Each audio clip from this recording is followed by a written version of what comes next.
de la CEDEAO et précisément, on fait également une sorte de bilan de ce côté-là. Après avoir parlé du Mali, on reviendra certainement sur la situation du moins des pays qui composent la CEDEAO, entre autres la Guinée, bien sûr, Burkina Faso et autres.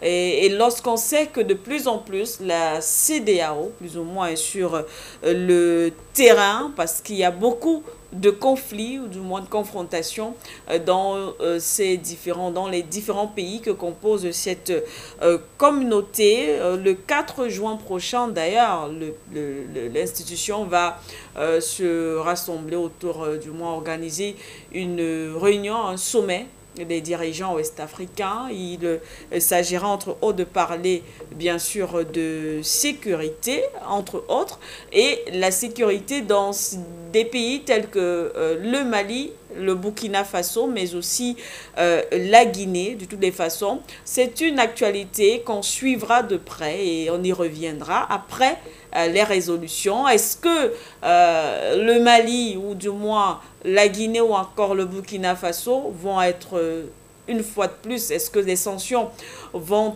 être renforcées? Est-ce que, au contraire, elles vont être levées?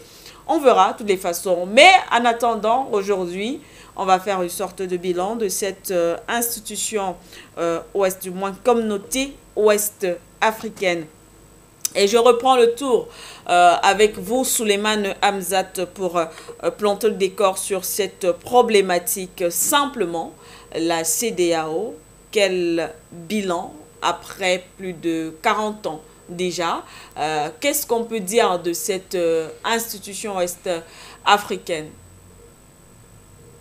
Madame Manuela, c'est que je serais au regret de vous dire, mais de manière franche hein, et patriotiquement parlant, que la CEDEAO est une institution obsolète.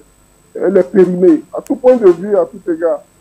Au, au lieu d'être une CEDEAO des peuples, elle a vite fait d'être une CEDEAO des hommes, n'est-ce pas, qui se partagent le pouvoir sur une parcelle appelée l'Afrique de l'Ouest. Plusieurs constats. Vous savez, dans le cadre de la sécurité, il avait été demandé, n'est-ce pas, à cette institution, n'est-ce pas, de créer une force. Je me rappelle, c'était sous la guerre du Libéria, n'est-ce pas, pour intervenir dans le cadre des conflits, prévenir surtout, intervenir après si ça débordait dans le cadre des conflits. Qu'est devenue cette force? Rien du tout.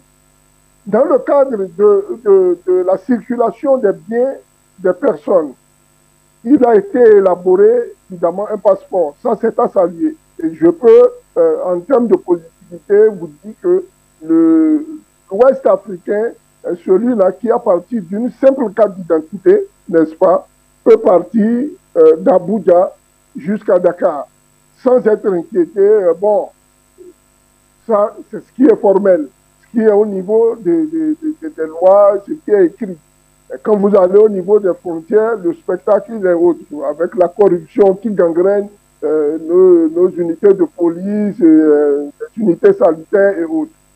Il faut regretter, n'est-ce pas, que depuis un certain temps, la gestion du Covid a été faite, n'est-ce pas, dans l'Afrique de l'Ouest de manière personnelle. Je prends le cas, n'est-ce pas, de mon pays où pendant longtemps, malgré que la CEDEAO ait demandé de faire rechuter le prix PCR, c'est-à-dire le test qui était fait, le test Covid, qui était fait à 51 700 francs, de repasser à 25 000 francs, il a fallu au moins 6 mois après. Ça vous dit quoi? Que nos autorités parfois se donnent des lois, ils se donnent des décisions qui n'appliquent pas. Vous voyez? Et cela est difficile. Difficile, n'est-ce pas, sur le plan ouest-africain, c'est difficile aux populations, n'est-ce pas, d'aller de droite à gauche, de vaquer à leurs préoccupations. Je vous donne un deuxième cas. Celui du Togo qui a longtemps fermé ses frontières et qui d'ailleurs vient de les faire réouvrir il y a quelques semaines, je crois, n'est-ce pas, et qui a créé un dommage mais énorme en termes d'économie, n'est-ce pas, et économie financière, transactions et tout ce que nous connaissons. Parce que tous les camions étaient bloqués à la frontière, rien ne pouvait passer de l'autre côté. Allons même enfoncer le clou par les décisions, n'est-ce pas, bidons, irresponsables et irréfléchies de la CEDEAO vis-à-vis du Mali, par exemple, n'est-ce pas? Où c'est qu'aujourd'hui, mais le Mali s'en sort mieux que d'ailleurs la Côte d'Ivoire et le Sénégal. Et je voudrais vous dire, pour information, que la Chambre, n'est-ce pas, de commerce du Sénégal, n'est-ce pas, a envoyé une lettre au président Macky Sall, lui stipulant qu'il faille lever immédiatement et sans condition, n'est-ce pas, les sanctions sur le Mali. Parce que cela pénalisait énormément l'économie sénégalaise. Vous voyez, donc on a affaire à des dirigeants, n'est-ce pas, qui sont des va-t-en-guerre économiques, n'est-ce pas, qui ne réfléchissent pas, ou du moins qui n'écoutent pas leurs collaborateurs, leurs conseillers sur le plan économique, et qui vont dans un dilatoire qui non seulement se retourne contre eux, n'est-ce pas, et je pense qu'ils ont tellement bien appris la leçon que vous voyez ce qui se passe en Europe, ils font pareil, qu'aujourd'hui, les populations en ont marre. J'ai souvent dit qu'il est à craindre, n'est-ce pas, l'effet boomerang, si évidemment ou éventuellement, j'allais dire, nos dirigeants ne prennent pas la responsabilité d'arrêter tout ce désordre. C'est un désordre étatique savamment organisé, pensant punir les autorités maliennes, mais, comme le disait mon grand-oncle, celui qui jette une pierre, n'est-ce pas, en haut, il doit s'attendre à son retour. Il y a le professeur Belek qui disait souvent que quand vous crachez de manière verticale en haut, il faut vous attendre à son retour. Et ceux qui reçoivent d'ailleurs ce retour, ce sont ceux-là même qui ont voté l'extension. Ils vont aller s'asseoir le 4 juillet à Accra ou je ne sais où, n'est-ce pas, pour discuter des questions sécuritaires. Je pense que l'Afrique, c'est une honte. Nos dirigeants sont une honte. Ils sont une honte à tout point de vue parce que je veux citer, je chute par là, le dernier sommet de l'Union africaine où c'est que même pour prendre, n'est-ce pas, une conclusion, ils sont restés complètement dans le dilatoire. Ils n'ont pas pu s'accorder, n'est-ce pas, sur les questions d'ordre politique, à savoir les échéances, les mandats et tout ce qu'ils voulaient mettre en cause. Chacun voulait garder sa part de pouvoir et, si possible, même s'éterniser. C'est le cas du président Macky Sall qui n'a pas terminé, n'est-ce pas, tout ce qu'il a fait en termes de présidence au Sénégal. Et, d'autre part, incapable de créer des forces de lutte contre le terrorisme. Ils ont, et je vous ai dit, en termes de financement, si nous prenons, je vous prends le cas de 2 États qui sont, n'est-ce pas, debout et qui peuvent apporter énormément dans la lutte contre le terrorisme. Le Nigeria, qui sort des quantités effroyables et pas les temps qui coûtent 150 dollars le baril de pétrole, qui sortent à 2, 3 à 4 millions de barils la semaine. La Guinée équatoriale, qui vend son gaz à un prix aujourd'hui, je ne vous dis pas, ces 2 États-là peuvent quand même drainer les autres, leur forcer la main, quoi qu'ils n'en ont pas, mais à partir d'un certain quota, à participer à la cagnotte qui puisse permettre de créer ces forces-là et de les mettre en exergue. Les décisions sont prises, les décisions n'en valent que ceux qui les appliquent ou refusent de les appliquer. Nous, au niveau de la galaxie patriotique panafricaine, nous constatons que c'est un échec cuisant et il faille que le Mali reste dans sa posture, rester dur et ferme et penser avant et avant tout au Mali. Une fois de plus à vous, Souleymane Hamzat. Eh bien, on va sortir de cette question avec vous, Abdoul Ndam. On rappelle que la CEDEAO a été créée le 28 mai 1975. Donc, elle a 47 ans. Justement cette année. Alors, je sors avec vous cette question. Bien sûr, on sait qu'il y a des dirigeants également africains qui ont critiqué fortement cette institution ouest-africaine en ce qui concerne ses postures, ses positions face à certaines situations dans la sous-région.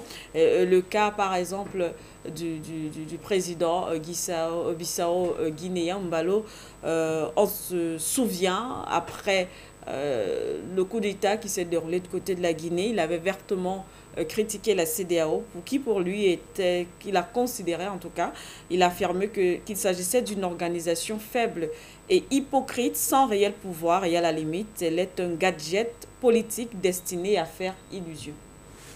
Je salue déjà l'intelligentsia et le courage de ce grand homme d'État, monsieur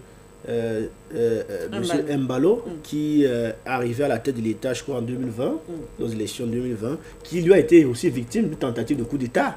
Tout à fait. Je crois en début d'année, il a eu tentative de coup d'État par des groupes de bandits. Oui. Il y a eu, suite à cette tentative, 11 morts. Je crois que c'est un homme d'État qui est réaliste, qui fait face ou encore fait le constat des manquements, des faiblesses de la CEDEAO, qui est une institution à vocation sous-régionale, dont l'objectif est la sécurisation, l'impulsion de l'économie et le développement de la sous-région. Oui. Et malheureusement, on constate que cette institution se détourne véritablement de ses vrais objectifs, de ses vraies missions, et s'attelle plutôt à des actions périphériques, et qui tiennent tout simplement à la représentation tout court. Mais ce que l'on peut dire, c'est que même le président en exercice de la CEDEAO, M. Nana Akufo-Addo, et même le président du Ghana, il a fait le constat, lui également, que la CEDEAO fait face à des coups d'État qui deviennent déjà récurrentes. Est-ce que les sanctions qu'on doit infliger vis-à-vis de ces peuples-là sont des solutions véritables?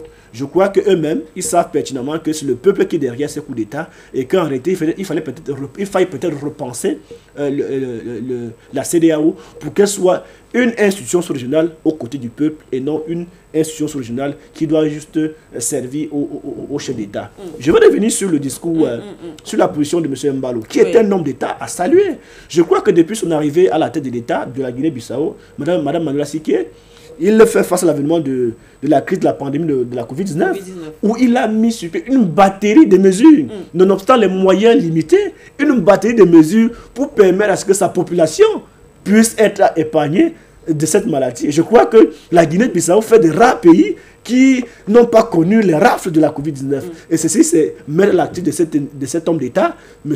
Embalo, qui était un homme... Pour aller dans le même sens, puisque c'est juste une parenthèse, hein, puisque vous parliez de coronavirus, on sait également qu'à ce moment-là, on appelait à l'unification des États africains, et il a été parmi ces rares dirigeants qui ont d'ailleurs décidé de soutenir Madagascar, qui a justement mis sur le marché son produit, alors que la communauté internationale fustigeait ce produit qu'avait présenté Madagascar. Lui, la Guinée équatoriale, entre autres, a soutenu la Guinée-Bissau.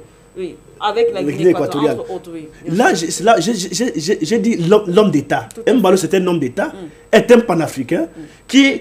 Le produit de Madagascar était sapé par les Occidentaux, mais il a pu sur lui, avec les moyens africains, avec le peu de moyens, pour donner la possibilité, une visibilité à ce produit qui devait sauver les peuples africains. Il n'a pas jeté du discrédit, mais c'est entré en solidarité avec son homologue, le président de Madagascar, pour permettre à ce que sa population puisse être soignée. Et je crois que le bilan est élogieux. Les populations ou encore le peuple de la Guinée-Bissau est un peuple qui a été épargné véritablement de cette pandémie à coronavirus. Ceci à l'actif de ce grand homme d'État, M. Embalo, qui, au-delà même de la dimension de la sécurité en termes de la santé, met un accent particulier dans la sécurisation même du peuple de la Guinée-Bissau. Figurez-vous, si son armée n'était pas efficace, si son renseignement n'était pas proactif, ce coup d'État devait réussir. Je salue cet homme d'État qui est solidaire à tous ses pairs de la sous-région, mais ne garde pas sa langue lorsqu'il faut dire la vérité. Et je crois qu'il fait partie de ceux-là qui montent un créneau pour pouvoir dire ce qu'il est. Avec toute objectivité, et cela, il s'inscrit dans la logique d'Assimi Goïta. Ce sont des hommes d'État africains qu'on a besoin aujourd'hui. Donc, je profite de cette tribune pour saluer ce grand homme d'État, M. Embalo, qui était un grand homme d'État de la Guinée-Bissau. Et je souhaite tout simplement que son peuple qui l'aime continue à l'aimer pour que les objectifs qu'il s'est assignés pour le développement de la Guinée-Bissau puissent arriver à bon port et puissent se réaliser. Concernant ses propos, justement, sans toutefois s'attarder sur lui en tant que président de la Guinée-Bissau, mais ses propos qui ne sont pas différents de ce que beaucoup d'autres dirigeants africains, Oui. ou personnalités, je préfère le dire comme ça, africaines, Oui. pensent, qui se sont déjà d'ailleurs exprimés là-dessus, organisation faible et hypocrite sans réel pouvoir. À la limite, un gadget politique destiné à faire illusion. Effectivement. Et il faut être courageux pour le dire. C'était comme si vous étiez membre d'une famille, vous avez vos problèmes, vous connaissez vos faiblesses et vous avez du mal à dire, dans la réunion familiale, à dire voilà, voici le vrai problème. Exactement. Il a plus le courage de le dire. Vous voulez quoi, Madame Manuela Seke? C'est un homme d'État à saluer. Et ses pères ont l'habitude de saper cela, de contourner la réalité. La CEDEAO n'est pas une institution de résonance. Et non n'est pas une institution d'enregistrement. C'est une institution à vocation sous-régionale qui doit se pencher, s'attaquer des vrais problèmes qui minent la CEDEAO afin de trouver des vraies solutions. À partir du moment où on va s'inscrire dans la perspective du déni, je vous assure, la CEDEAO ne va pas sortir de l'auberge. Voilà pourquoi il faut des hommes comme lui pour pouvoir dire la vérité à ses pairs qui ont du mal à contourner la vérité. Je crois que le vrai problème de la CEDEAO, c'est de repenser la CEDEAO, d'intégrer la vie des uns et des autres. On constate que la CEDEAO est caporalisée et prise en otage par certains chefs d'État. Or, tel n'est pas le cas. La parole, la vie, le point de vue des uns et des autres doivent être pris en compte à l'effet d'améliorer la performance de la CEDEAO. Je crois que M. Embalo est un avant-gardiste. Il dit ce qui est en toute froideur. Je salue sa position.